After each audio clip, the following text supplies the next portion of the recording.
Dans ce nouvel exercice, nous allons voir tout ce qui touche au parentage, c'est-à-dire comment relier un calque à un autre, comment relier la totalité des propriétés d'un calque à un autre. Alors, comment illustrer ça? Voilà le type d'animation que nous allons recréer. Donc une sorte de robot ou de grue qui bouge un petit peu de manière désordonnée, mais vous voyez que il y a un lien qui a bien été créé entre les différents éléments. Vous allez voir que ce type de lien, c'est un parentage dans After Effects et ça se fait de manière réellement très simple. Alors on dispose, là on se retrouve dans Photoshop, on dispose ici de différents blocs comme ça, qui sont ajustés dans l'espace comme ceci, avec aussi un calque pour le fond.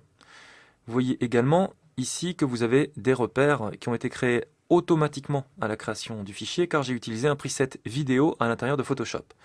Donc on est dans un format 16:9 SD avec les repères ici qui se sont affichés. Maintenant nous allons nous retrouver dans After Effects pour importer ce média et commencer à préparer l'animation.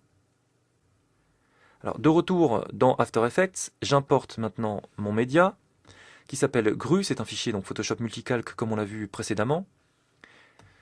Je l'importe en tant, non pas métrage, mais bien en tant que composition, puisque je veux disposer de tous les calques dans After Effects, et non pas en tant que composition, mais en tant que composition conserver les tailles de calque, car j'aimerais que After Effects automatiquement recadre chaque élément pour que le point d'ancrage se situe le plus proche possible de la zone qui m'intéresse. Donc à ce moment-là, bon, il n'y a toujours pas de style de calque sur mes calques, donc quelle que soit l'option que je choisis, là ça ne changera rien. Je valide et ça m'importe bien donc tous mes calques blocs, le fond et les deux pinces. Et ça me crée évidemment toujours de la même façon une composition comme on l'a vu précédemment. Ici à la taille du document, si je double-clique dessus, je rentre dedans et je vois bien que tous mes calques ont bien été disposés exactement comme dans le fichier Photoshop. Je vais réduire un petit peu mon affichage. Premier réflexe quand on arrive ici, on se rend compte que After Effects a importé les repères, vous voyez, qui étaient dans Photoshop. Donc non seulement ça vous importe les différents calques et ça vous les dispose comme il faut, mais en plus de ça, n'importe quel repère disposé dans Photoshop apparaît dans After Effects exactement au même endroit.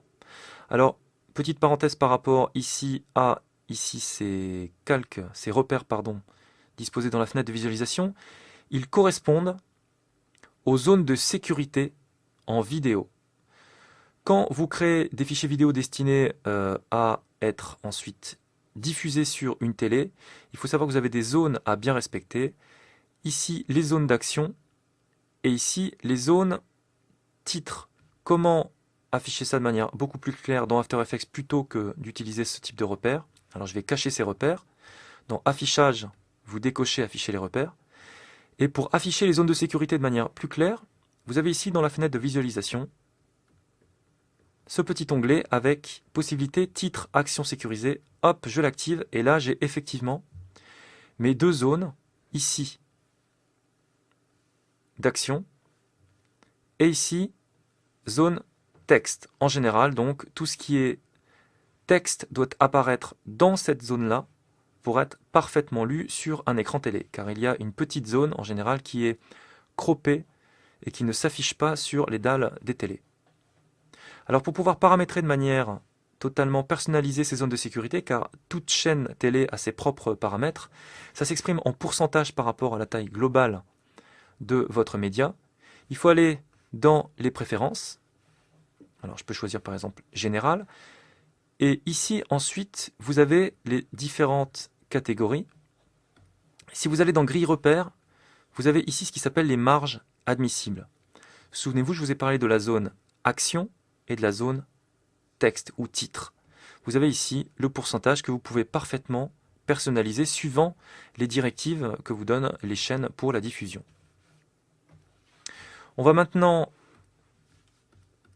ici préparer les différents éléments en vue de les animer.